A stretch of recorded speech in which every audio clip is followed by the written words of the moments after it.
Ito, Fia, para sa ating mga ka-RSP na mga parents, mga mommies and daddies dyan, ngayong bakasyon, pamilyar ba kayo sa linyang, Mommy, Daddy, I'm bored. Oy! At ang nagiging quick solution ng marami, iabot agad yung mga gadgets o cellphone. Daming ganyan. Yan, para maging busy yung mga bata. Pero alam nyo ba, ang epekto nito kapag nasobrahan, yan, bago natin pag-usapan to, panoorin po muna natin to. Ngayong bakasyon, eto na naman ang pambansang linya ng mga chikiting. Mommy, Daddy, I'm bored. At ang nagiging quick solution ng nakararami, iabot agad ang cellphone o tablet para lang maging busy sila at instant tahimik. Pero teka, alam niyo ba ang totoong kaakibat nito kapag nasobrahan? Bad posture, tantrums, at ang tinatawag na digital addiction. Mga bagay na ayaw nating maranasan, di ba? Don't worry mga mommies and daddies, dahil may paraan para ma-enjoy nila ang bakasyon nang hindi masyadong marami ang screen time. Alamin kung paano dito lang sa Rise and Shine Pilipinas.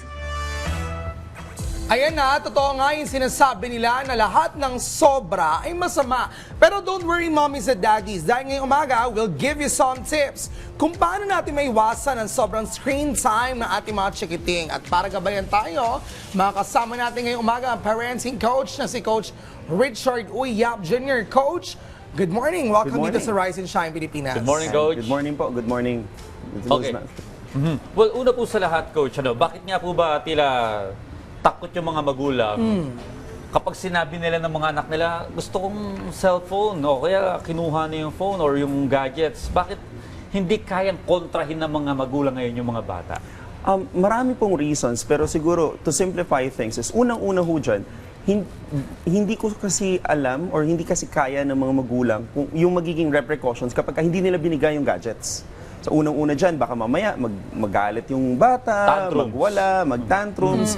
Usually, nagiging panapal ho natin yung gadgets just to make sure na mag-settle down yung bata or mag-relax siya. So nagiging reason yon para mas maging plansyado lahat, tahimik ang mundo natin, especially tayo din bilang mga magulang. Okay, pero not necessarily na hindi pwedeng di mo ibigay yung cellphone or yung tablet. When do we say na ito ay on the dangerous level or like something like, I don't know, is there a term for kid addiction? Something like that?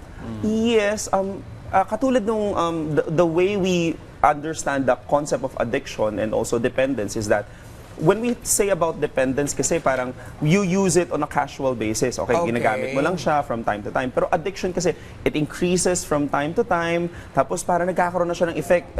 Sa bata, nagkakaroon siya ng effect sa emotional regulations.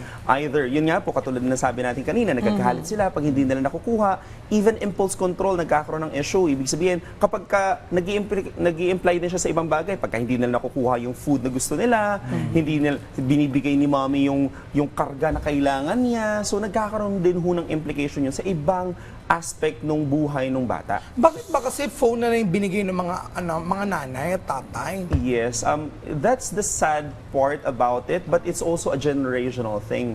Particularly kasi yung generation natin ngayon, even for us, parents, kasama na ho sa kultura natin ngayon yan.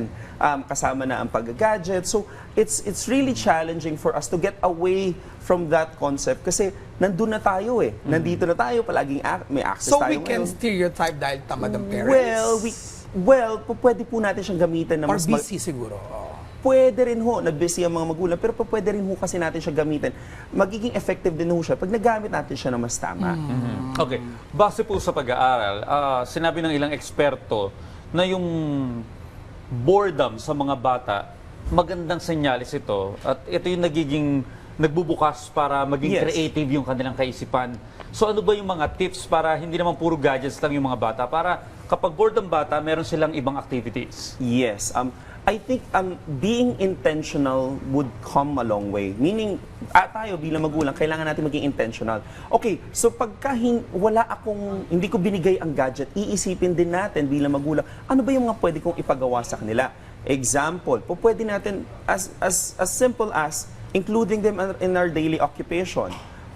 turuan natin sila, okay, naglalabas si nanay, isama na natin yung anak natin, sige, baka magkaroon din siya ng interest na gumawa ng mga gawaing bahay. Example, Cooking. nagdidilig si tatay. Yes, cooking also one thing. And also, there's a lot of things that we can do. It's just, we just need to be very intentional about it. Paminsan tayo rin din ho kasi bilang magulang, nagkakaroon tayo ng konting limitations kasi yun yung easiest way din eh.